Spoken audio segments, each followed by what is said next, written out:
When I asked Benjamin why he made a family card for his in-laws, he laughed and said, "They're my family, so they should have one, right? You got a problem with that?" He added, "If you knew who helped you when you were alone, you wouldn't talk like that?" His confident tone surprised me. Was Benjamin always like this? He asked, "If you're grateful, you should do more for my family.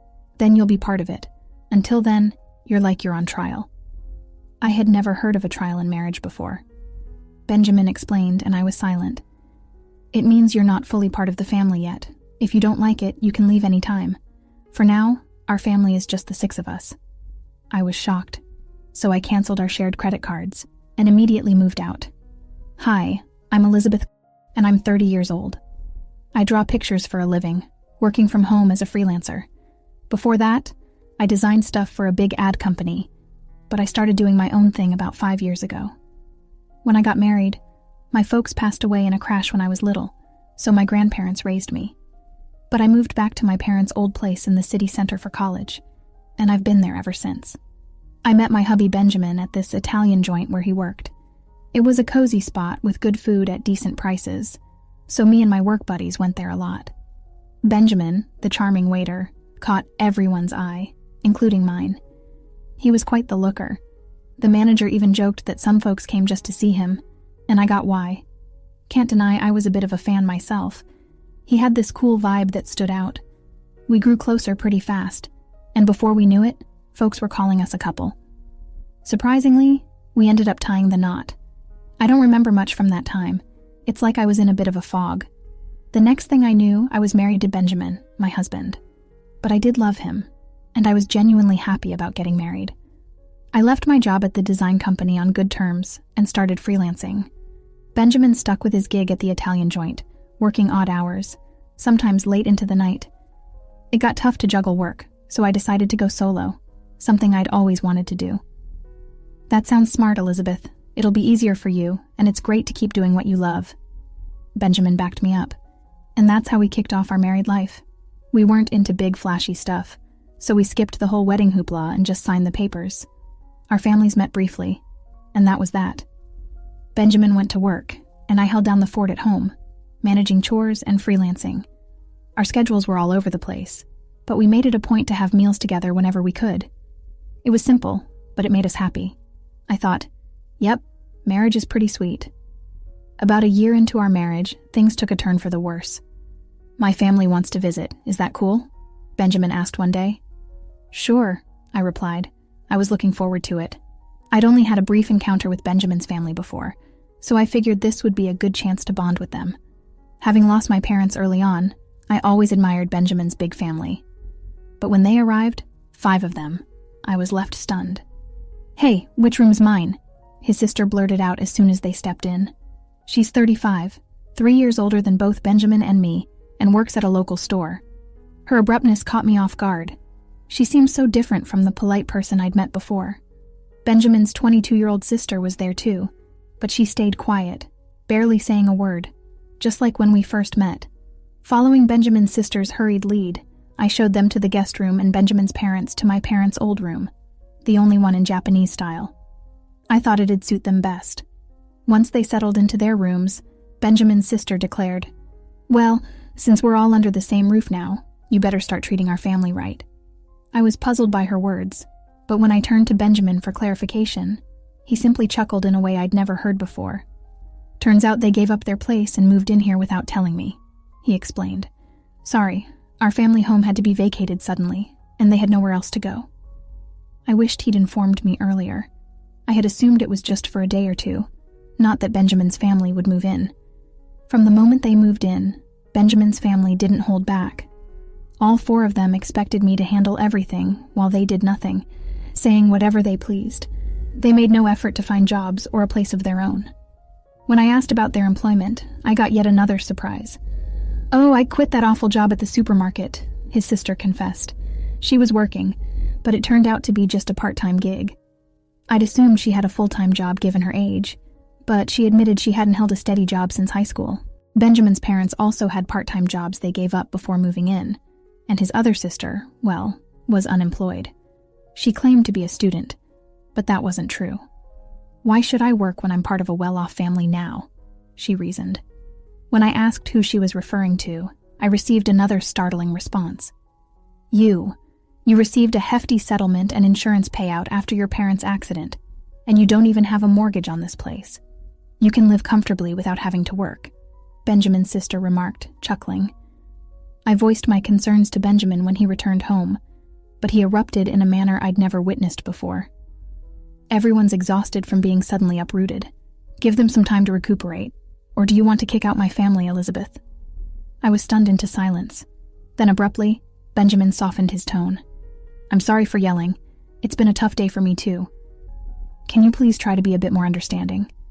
Looking back, Benjamin was adept at manipulating situations with a blend of kindness and severity. But in that moment, I failed to see it. Agreeing to endure a bit longer, the situation with Benjamin's family grew more oppressive. They treated me like a servant at home and demanded money whenever they went out. We can't even look for jobs without some cash, can we? It's only fair. But if we can't find work, we'll just keep staying here, they reasoned. Reluctantly, I handed over some money, which they claimed to have used up without any luck in the job hunt.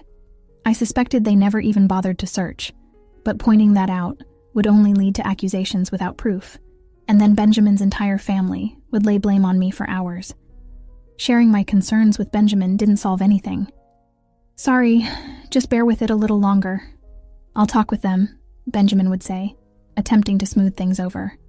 But as time passed, I felt like speaking up was futile. However, the frequency of their money requests gradually decreased, perhaps because Benjamin had a word with them, so the issue seemed to resolve itself. Of course, the money I had given them was never returned. Then, after about 2 months of enduring the situation, I noticed something alarming. Why is the credit card bill so high? Could it be unauthorized charges? Quickly checking the statement, I found that all the expenses were made with family credit cards. The purchases ranged from food and drinks to books, games, and even luxury brand bags and clothing. Each purchase was assigned a number from 1 to 6, indicating that 6 family credit cards had been issued. These credit cards were under my name, with Benjamin using the family cards. It seems like you'd handle this better, and it's easier to manage, PS, right? Can I UST it to you? He had asked, and I ended up taking charge of them. However, it turned out to be a scam. The cards had been issued without my knowledge. Benjamin of Scaml stopped requesting money because they could now make credit card payments and withdraw cash. When I confronted Benjamin about why he made family cards for his in-laws without consulting me, he chuckled and replied, Well, you complain. When they said they were broke, what else could I do? Plus, you know who supported you when you were alone, right? Can you speak like that to the important family of your benefactor? His bold tone left me speechless, unlike anything I'd heard before. Was Benjamin always like this? If you're thankful, you should do more for my family. Then I'll accept you as part of the family too. Until then, think of it like you're still in a trial period, he continued. I'd never heard of a trial period in marriage before. Seeing my silence, Benjamin pushed on. This means you're not officially part of the family yet. If you're not okay with it, you're free to leave any time. Right now, it's just the 5 of us in our family. Useless freeloaders, leave, he concluded. That's when I realized Benjamin's true character. I felt like all the color drained from my face. Stunned, I contemplated divorcing Benjamin. I began questioning why I even married him in the first place. At first, I was drawn to him simply because he was attractive. Like many other women, I was infatuated with his looks without any real reason. Then, on one occasion when I went to the restroom, Benjamin approached me. You seem different, Elizabeth. Kind of mysterious. Sorry, I shouldn't say that to a customer, he said. I was taken aback but intrigued, and I found myself paying more attention to him over time. Maybe that was his strategy to make me like him. Looking back calmly, it all adds up. I remember once a colleague joked that I was a wealthy lady living alone in a condo, and it was after that Benjamin started chatting with me, perhaps because he was interested in my wealth and condo. Honestly, Benjamin wasn't exactly my type, to put it nicely. He was more modern. If I'm being blunt, he seemed a bit superficial. I preferred mature men who spoke softly and seriously. Yet somehow, I ended up falling for Benjamin. I always found that perplexing, considering he was the typical handsome guy who could easily charm a woman, especially someone like me who was new to the working world and not accustomed to men. I fell for his tricks and ended up marrying him. Thinking about it now left me feeling frustrated and ashamed. I wanted to lash out and break things around the house, but I knew better than to act on that impulse. Instead, I resolved to seek revenge. To accomplish that, I had to endure the situation a while longer. Much like Benjamin manipulated me, I planned to gain control over his entire family. The condo we lived in was purchased by my father with a mortgage shortly after I was born. It wasn't very costly back then, but with the rapid development of the area and the addition of a new shopping center nearby, it's now considered a luxury residence. My parents, hopeful for more children, invested in a spacious condo. That's why there's enough space even with Benjamin's family moving in. However, despite its ample size, having Benjamin's family around proved to be a nuisance for me, especially while working from home. I endured it solely for the sake of revenge. As Benjamin's sister pointed out, there's no mortgage payment for this condo. When I was 4, both of my parents tragically died in a car accident. They were returning from my paternal grandfather's funeral when they collided with a speeding car on the freeway. I was supposed to accompany them that day, but I had caught the flu that was circulating and had a high fever. Consequently, my maternal grandparents came to the condo where we resided with my parents to care for me, leaving me as the sole survivor. The mortgage payments were covered by the group credit life insurance, so the only housing costs I incurred were the management fees and property taxes. Upon seeing the amount, Benjamin proposed contributing just a bit more than that to our household expenses. Since there's no mortgage, if I pitch in that much, we should be able to manage with Elizabeth's income, right? We'll each use our earnings for personal expenses. Sounds fair, doesn't it? He suggested. I agreed, thinking perhaps he had a point. Until then, I had been solely responsible for all expenses, so I believed his contribution would alleviate some of my burden. Looking back, it was naive of me, but at the time, I was blinded by my love for Benjamin and simply went along with whatever he proposed. Benjamin likely sees himself as the head of the household and the one providing for me, which is why he can so casually refer to me as a parasite. However, the reality was starkly different. I was the one footing most of the bills, covering expenses like utilities, groceries, social outings, and entertainment. Now, with 5 additional dependents in the household, managing with just my income was becoming impossible. I was eager to rid myself of this burden as soon as possible, but I feigned ignorance and endured it, gritting my teeth. I watched as Benjamin's family freely indulged in shopping sprees, reminding myself that I would have the last laugh. Then, 5 months after deciding to divorce, the moment to take action finally arrived. I'm exhausted. It's time to make a choice. It's either me or your family, I told Benjamin, presenting him with an ultimatum. He was taken aback, but I pressed on without hesitation. None of your family members lift a finger to help around the house. They just dump all their chores on me. You know I work from home. I'm not idly passing the time, yet they treat me like a freeloader and belittle me, claiming you're the one supporting me. I've had enough, I cried as I confronted Benjamin. His response was a smirk. Then you should leave. Didn't I warn you before? You're not truly part of this family yet. Giving up now means you haven't earned your place in it, he retorted. I felt shocked as I looked at him. What's surprising? If you can't tolerate my family, then it's you who must leave. And since I'm not to blame, I'll take this apartment as alimony, and I'll claim half of your savings as part of the property settlement. Ah, so that was his scheme all along. That's why his entire family had been hounding me, attempting to drive me away. I had suspected it, but hearing it articulated so plainly still came as a shock. It was someone I had once loved and married, but thanks to this revelation, I made up my mind. Fine, I declared, resolved to divorce Benjamin. But this condo belongs to me, and I'm not at fault either. What did you say? The grounds for the divorce are your family moving in without my consent and your family disrespecting me, I asserted firmly to Benjamin. He appeared taken aback by my outright rejection of his terms, not expecting such defiance. It was understandable, as I had always acquiesced to his demands since our marriage. Recalling those moments filled me with anger. I can't stand another moment with you all, so I'll leave now, but be prepared to vacate as well. This is ridiculous. This is our home. We won't leave. Ever heard of tenant rights? You can't just evict us from our own home, Benjamin shouted, ignoring my protests. I left the house and sought refuge at my grandparents' home. I divulged everything to them and requested shelter until matters were resolved. My grandparents were appalled by what I had endured and scolded me for not seeking their counsel sooner. With tears in their eyes, they embraced me. "I'm sorry, Grandma, Grandpa. I know I worried you, but I'll be all right now," I reassured them, forcing a laugh through my tears. The day after I left the apartment, Benjamin wasted no time in contacting me. "What's all this about? What mail are you talking about?" He inquired about the certified letter. I was impressed by how swiftly things were progressing. I had entrusted the divorce proceedings to a lawyer, and upon informing them of my departure yesterday, they had arranged for everything to be handled promptly today. "I'm not paying any alimony, and I'm not leaving the condo," Benjamin asserted. However, legally, he was obligated to pay, and he had no right to remain in the apartment. "What do you mean? The condo is jointly owned since we're married. If that's your stance, then compensate me for half its value to buy out my share," he insisted, making an absurd claim. "Continuing this discussion is all. Please communicate through my lawyer from now on," I stated firmly, ending the call. I anticipated he would likely call again the next day, but I had no desire to engage in further conversation that day. As expected, he rang me the following morning. "What's all this about?" He repeated the same line as the day before, displaying a lack of originality.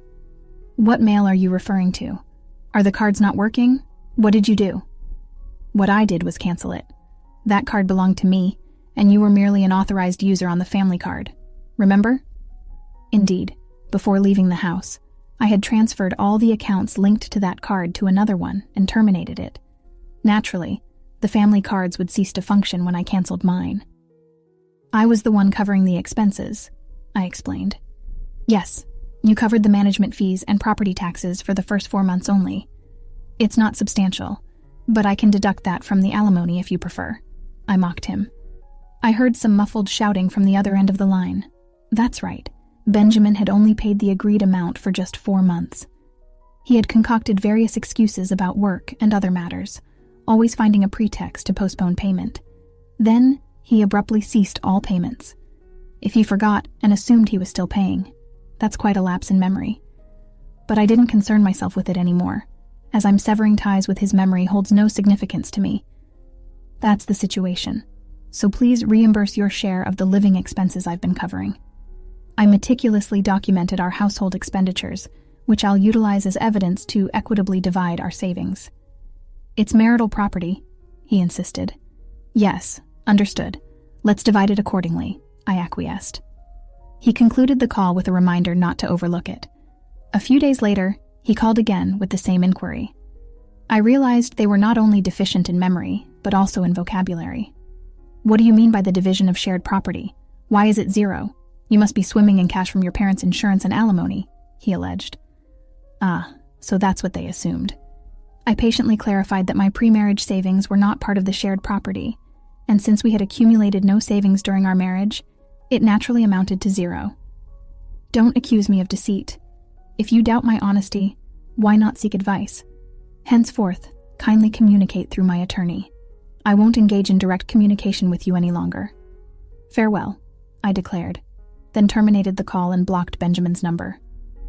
1 month after my departure, Benjamin and his family finally vacated the apartment, not due to a change of heart, but because they could no longer sustain their lifestyle. Predictably, Benjamin's income alone couldn't support a family of 5 accustomed to lavish spending with my card. Asking them to tighten their belts was out of the question. I had intentionally allowed them to use the card for this purpose, knowing it would lead to this outcome. His family began badgering Benjamin for shopping funds, and when he refused, they resorted to pilfering from his wallet. Even in his anger, they blamed him for my departure. To compound their troubles, the utilities, electricity, gas, and water, were all disconnected. Of course, I had arranged for this since I had no intention of residing there. Benjamin attempted to have the utilities swiftly reinstated by phone, but since the house was in my name, no one else could restore them if the owner had ordered their termination. During the scorching summer and early autumn, his family struggled to endure the sweltering heat and eventually vacated the condo. Their destination, I neither knew nor cared. Benjamin endeavored to persist until the end, but he ultimately capitulated due to the absence of electricity and the inability to bathe.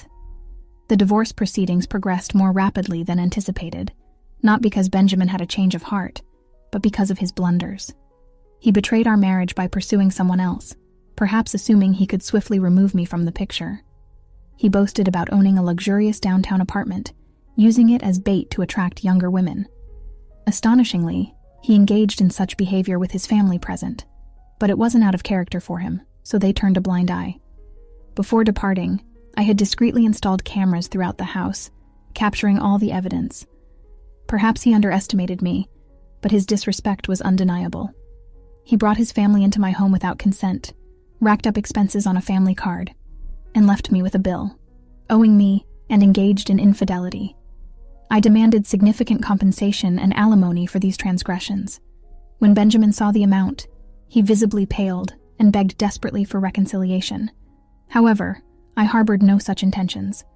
Aware of his inability to pay, I pressured him to borrow as much as possible from his company and seized whatever assets I could. When I threatened legal action for fraudulent use of the family card, he reluctantly agreed to my terms. I can only hope he makes diligent efforts to repay his debts. The divorce is now finalized, and I am currently residing at my grandparents' place. I haven't decided what to do with the apartment yet. While it held sentimental value as an inheritance from my late parents, given the circumstances and lack of memories associated with it, I may opt to sell it. On the professional front, my career as an illustrator is flourishing. I may soon live independently again, but for now, I'm content working from my grandparents' home. I'll continue to rely on their support for a little while longer, before forging ahead with renewed determination. In the future, I'll be more discerning in choosing a partner, prioritizing qualities beyond mere attractiveness. I hope to find a life partner with whom I can share my journey. Let's conclude the story shortly now. With the divorce finalized and my path forward clear, I focused on rebuilding my life. The condo, once a symbol of family inheritance, became a mere asset to be sold. Its walls echoed with memories tainted by deceit and betrayal, prompting me to seek closure elsewhere. Turning to my career as an illustrator, I poured my energy into creative endeavors, finding solace in the rhythm of brushstrokes and the vivid colors of my imagination. From my grandparents' home, I charted a course toward independence, buoyed by their unwavering support and the lessons learned from my past. As days turned into weeks and weeks into months, I emerged from the shadows of my former life, embracing the freedom to pursue my dreams without compromise. With each stroke of my pen, I penned a new chapter, one defined by resilience, determination, and the unwavering belief in my ability to shape my destiny. And so, with renewed determination and a heart full of hope, I embarked on a journey of self-discovery, knowing that the challenges of the past had only strengthened my resolve to embrace the future with open arms. Thanks for watching. How did you find the story? Let me know in the comments below. Don't forget to like this video and subscribe to our channel for more awesome stories like this. Your feedback and support mean a lot.